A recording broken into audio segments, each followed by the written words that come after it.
The only reason that this has a 9.2 out of 10, this episode, is because the only people that are watching it are the Disney Star Wars fans. The ones that will just sit there like a fucking seal. That was incredible! I got to see a holocron and a TIE fighter! Oh my god, it's amazing! It's the best Star Wars we've ever seen!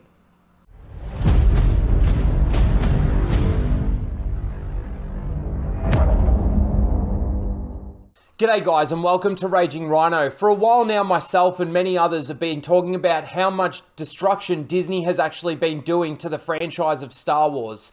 Now, I don't think it can be understated how bad the sequel trilogy was, and of course with the Disney Plus shows that they've been coming out with, there have been people out there praising certain aspects of it, The Mandalorian, the Bad Batch, but really when it comes down to it, nothing else has really actually got any of the praise. I find it funny that every time we get a new series for Disney Plus, it's the best Star Wars they've ever made. And it just keeps being the best thing that they've ever made. So just in regards to the live action stuff that they've come out with on Disney Plus, we had The Mandalorian season 1 and 2, we've had The Book of Boba Fett, and we've also had Obi-Wan Kenobi. And now, of course, we've had Andor.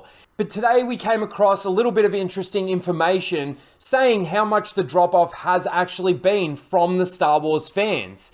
Now, this is from the Direct. We're not going to go through the article. This is just their headline on Twitter. New data shows how current audience demand for Andor is significantly lower than The Mandalorian and Obi-Wan Kenobi when they were airing. Now, to me... Obi-Wan Kenobi was horrible. That was a dumpster fire of a series in regards to lore, continuity, canon, everything from what we've seen from the movies. Of course, that sits in 10 years after Revenge of the Sith and 9 years before A New Hope.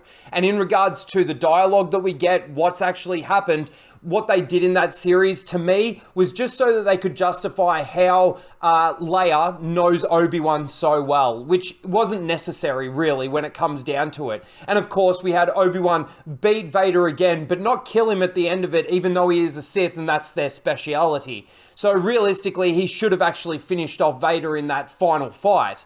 I would add the Book of Boba Fett to that list as well. But we also had this. This was a graph that came out today. As you can see here, we've got Mando Season 1. That's the pink line here.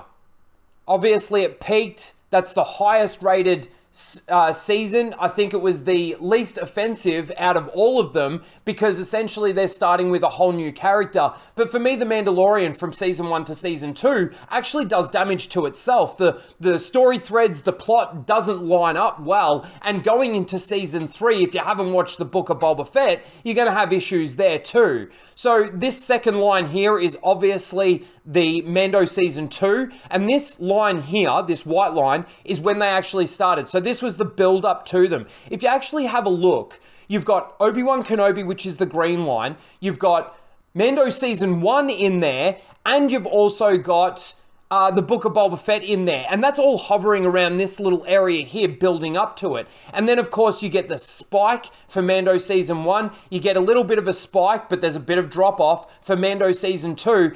Then with the Book of Boba Fett and the Obi-Wan Kenobi series, it really plateaus in here. Now, I don't exactly know what this means in regards to the daily demand. This is obviously how many times they're getting clicks is what I would determine that to be. And then you've got the days along the bottom.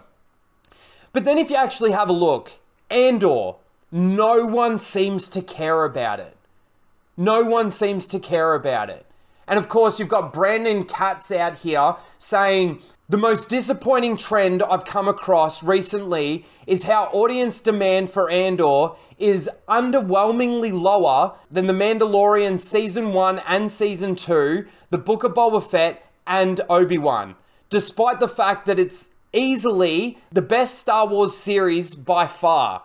Now, to say it's the best, it's the least offensive in regards to destruction to lore and continuity and canon, and George Lucas's Star Wars, because it hasn't yet done any jumps into hyperspace from atmosphere like all the others do, or time jumps in regards to that, or actual just destruction to characters like Obi-Wan Kenobi.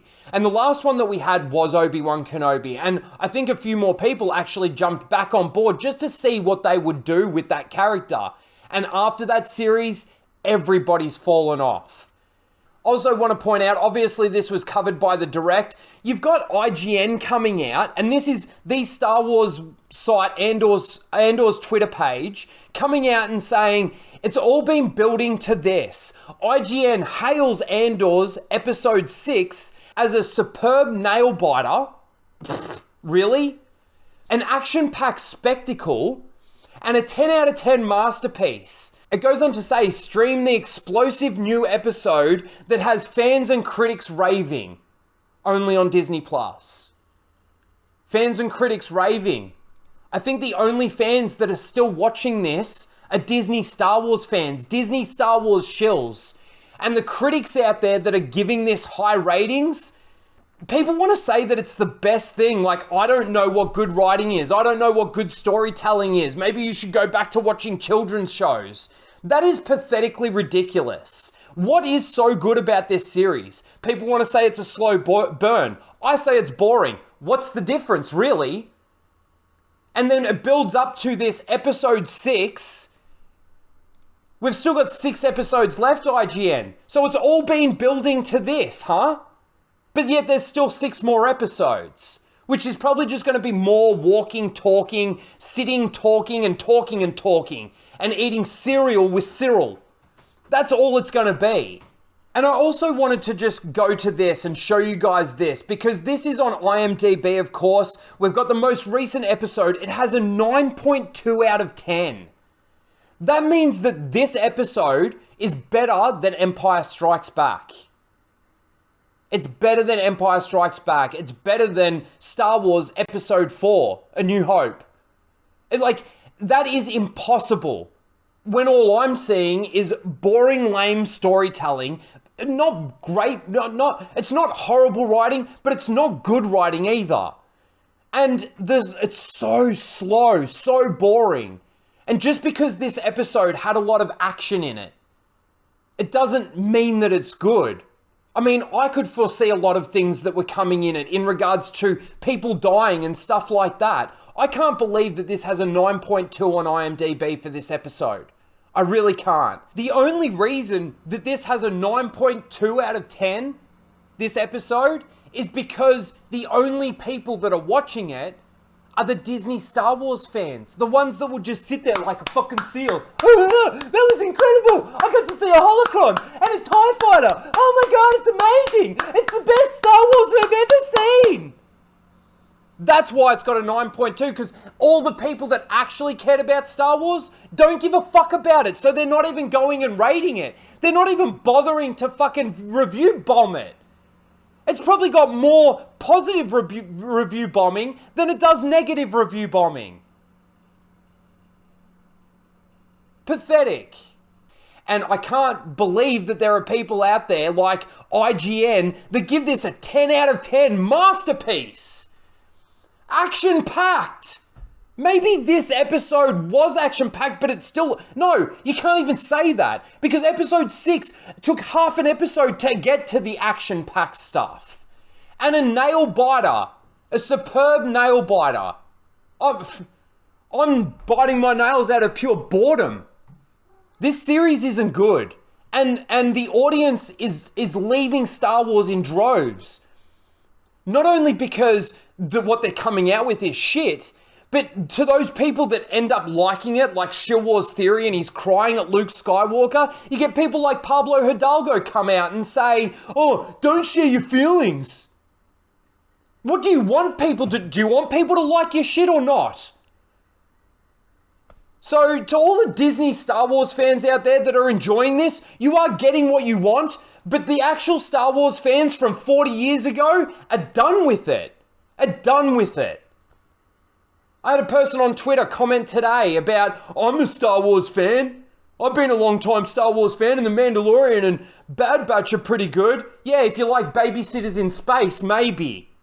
3 men and a little baby in space. This series is a disaster in regards to how many people are actually watching it, the ratings of it. I just don't see... And maybe it's because nobody cares. Wait till Ahsoka comes out and you'll probably get another spike in there. It's absolutely insane how people think that this is the best Star Wars, the best live action Star Wars we've ever seen. It's incredible. So that means it's better than The Mandalorian. That means it's better than Obi-Wan Kenobi, and it's better than the Book of Boba Fett. Like I said, in regards to how offensive it is to the Star Wars lore, continuity, and canon, yeah, it's less offensive than a lot of those things in regards to what they did to Mandalorians, what they did to Obi-Wan Kenobi, what they did to Qui-Gon Jinn in Obi-Wan Kenobi, what they did to Boba Fett like a bantha. It's absolute trash. Absolute trash. And no one cares about it anymore. Andor barely trends on Twitter. You've got Rings of Power, which is pretty much across the board. Everyone thinks that that is garbage in the Tolkien fandom, and that still trends. No one cares about Star Wars because Disney has destroyed it. And they've divided the fan base to this point where you might have people that think it's John and Dave and think that they know what they're doing, so it's got to be good. I mean, if you take the Star Wars label off this, take the TIE fighters out and the jangling keys like your holocrons and your Star Killer armor, what do you got? What are people talking about? I mean, you had the story thread of Mon Mothma having her dinner that we didn't even get to see. Everybody was really excited for it. That's the next episode. We're going to see that, and we're going to see the heist in the next episode. Episode 5 comes along, and it's walking and talking, sitting and talking, eating cereal with Cyril and talking. It was crap, and this series so far is pretty crap. I did give this episode a little bit of credit in regards to episode 6 for some of the visuals. It definitely looked better than Obi-Wan Kenobi, which looked like it was filmed in a fucking tiny little box. But even the heist part of this episode, of episode 6, looks like it was filmed in a box. Looks like they were just standing right next to each other, hiding behind something, blasting at each other. It's not that good. And if you like it, good for you. Good for you. But Disney doesn't know what they're doing with Star Wars. They don't know what Star Wars is. They don't have the heart in it. They don't have the soul in it. And they clearly don't give a fuck about the lore, continuity, and canon of Star Wars. Anyway, I just wanted to share my thoughts on that because I saw this and I thought it's very interesting. No wonder it's not trending on Twitter every time we get an episode. I think it trended for the first time after episode 6, and why am I not surprised? Anyway, let me know what you guys think about this in the comments below. Please don't forget to like, share, and subscribe, and we'll see you in the next one. Later, guys.